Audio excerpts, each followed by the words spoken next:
Oh, sting aku. Yahoo! Yahoo!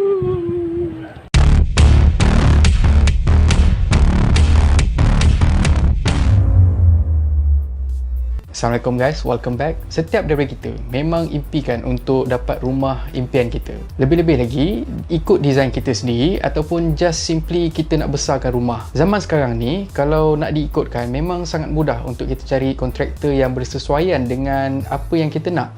Tambahan pula, search je dekat Carousel sebagai contoh. Banyak pilihan kontraktor yang kita boleh pilih. Tapi itulah, kadang-kadang ada juga yang tak bernasib baik sebab dah belanja beribu, malahan mungkin juga berpuluh ribu untuk buat ataupun renovate rumah sebelum akhirnya ditipu oleh makhluk yang tak bertanggungjawab.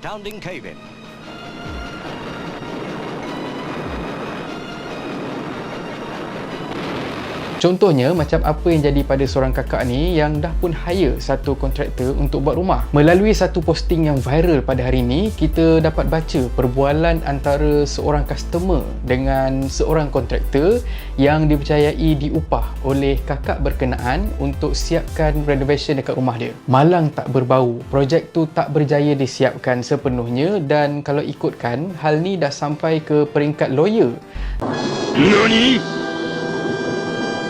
Tak tahu sebenarnya apa fungsi bayar lawyer tu kalau sepatutnya duit bayaran tu kau boleh je bayar dekat customer tu balik.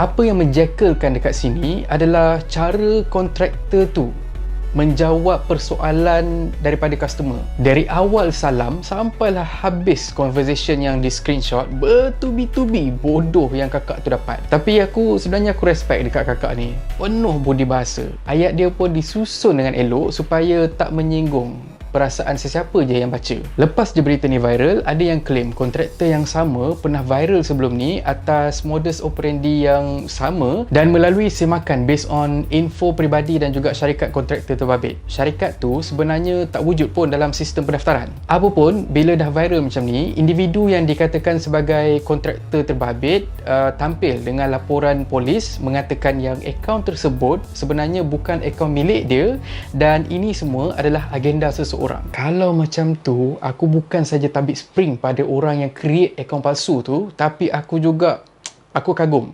sebab dia berjaya untuk hack otak kontraktor tu sampai dia boleh tahu prosedur peguam yang kontraktor tu tengah buat. Just saying. Dan melalui apa yang aku baca dekat posting dan juga komen-komen yang ditinggalkan oleh netizen, dekat dalam tu ramai gila yang bercakap kalau akulah kena, kalau mak akulah kena, kalau ayah akulah kena, kalau abang akulah kena, kalau bini akulah kena. I mean, why not all of these people, orang yang kata macam ni, apa kata kau cuba tolong based on kalau aku kau tu, why not kau advise kakak tu sebagai contoh apa prosedur ataupun apa idea yang korang boleh buat untuk pastikan duit kakak tu dapat balik dan juga dapat bagi pengajaran kepada kontraktor yang katanya menipu tu. Pertama, kalau ikutkan nasihat daripada netizen, which is sama juga sebenarnya step kalau kata kita beli rumah yang tengah dalam development, kita akan bayar ikut progress. Jadinya mungkin itu akan kurangkan risiko kerugian kalau kata kita ditipu. Kedua, sebagai businessman, owner company especially, tak kisah bisnes kecil ataupun besar, PR kau tu kena belajar bang. Jangan sesuka hati kau nak gunakan bahasa pasar, especially bahasa kasar. Try to tell me that I'm supposed to say bloody thief, you want me to give that some more? Yalah, them lah. That's what I'm saying. Tak kisahlah kau jumpa siapa pun. Bukan apa, mungkin kita tak sependapat pada waktu ni, tapi apa jaminan waktu masa akan datang orang yang kita pelekehkan ataupun kita maki tu takkan tolong kita. We never know. Try to tell me that I'm supposed to say. Ketiga, apa nikmat hasil kau tipu orang lain untuk kaya? Pada aku, elok tak kaya dari terpaksa aniaya orang lain. Keempat, Aisina dah nak dapat. Nanti ramai otak macam Manat.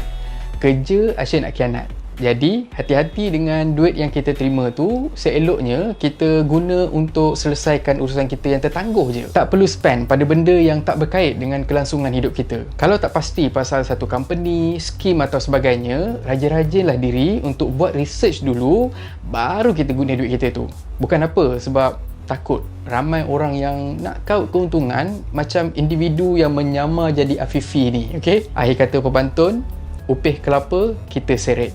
Jangan main tengah panas. Kad dunia boleh kelepet, kad akhirat takkan terlepas. Dan kalau korang suka konten yang ada dalam channel ni, please consider to subscribe, okay? So thank you very much for watching and have a nice day.